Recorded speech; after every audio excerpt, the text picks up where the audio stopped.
चलिए 1 मई से लागू होने वाले 10 बड़े फाइनेंशियल बदलावों को फटाफट डिकोड करते हैं। पूरे 10 बड़े अपडेट्स, इनका सीधा असर रोजमर्रा के खर्चों और लॉन्ग टर्म प्लानिंग दोनों पर पड़ने वाला है। इन बदलावों को 5 मुख्य हिस्सों में बांटा गया है। तो सबसे पहले किचन और फ्यूल की बात करते हैं। तो शुरुआत घर की रसोई से, देखते हैं गैस और ईंधन के मोर्चे पर क्या नया है। ध्यान दें, जोधपुर और जयपुर जैसे शहरों में अब 2 एलपीजी बुकिंग के बीच 25 दिन का गैप अनिवार्य है। साथ ही डिलीवरी के लिए ओटीपी मस्ट है और उज्ज्वला योजना वालों के लिए ई-केवाईसी तुरंत करवाना जरूरी हो गया है। चलिए अब आगे बढ़ते हैं बैंकिंग और डिजिटल पेमेंट्स की तरफ। यहाँ काफी कुछ बदल रहा है। अब बड़ी रकम पर पैनी नजर है। साल में 10 लाख से ऊपर के कैश ट्रांजैक्शन पर पैन कार्ड देना अनिवार्य है।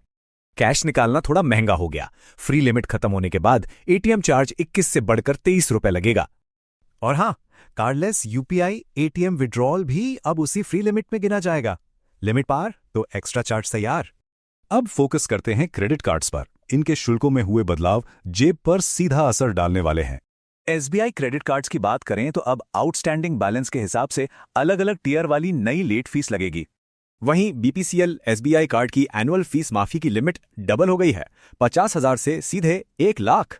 लॉन्ग टर्म वेल्थ की बात करें तो इन्वेस्टमेंट्स और टैक्स रूल्स में भी कुछ बड़े बदलाव देखने को मिलेंगे। सॉवरेन गोल्ड बॉन्ड टैक्स छूट अब सिर्फ डायरेक्ट खरीद पर है और म्यूचुअल फंड्स नए लाइफ साइकिल प्लान्स ला रहे हैं।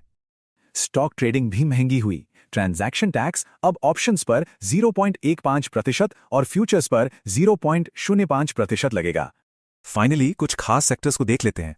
ऑनलाइन गेमिंग, इंश्योरेंस और लेबर लॉज। ऑनलाइन गेमिंग अब 3 ऑफिशियल कैटेगरीज में बंट गई है और रियल मनी गेम्स के लिए रजिस्ट्रेशन बिल्कुल मस्ट है। सरकारी बीमा योजनाओं जैसे पीएमजेजेबीवाई और पीएमएसबीवाई का सालाना प्रीमियम अब सीधे बैंक अकाउंट से ऑटो डेबिट हो जाएगा। यूपी में 4 नए लेबर लॉ लागू हो रहे हैं जो सैलरी स्ट्रक्चर, पीएफ और काम के घंटे बदल देंगे। परेशानी से बचने के लिए पैन लिंकिंग, मोबाइल अपडेट और ई-केवाईसी जैसे ये जरूरी कदम फटाफट पूरे कर लेने चाहिए। जाते जाते एक सवाल, क्या ये नए डिजिटल गार्ड रेल्स सिक्योरिटी से ज्यादा एक्स्ट्रा फीस के तौर पर भारी पड़ने वाले हैं?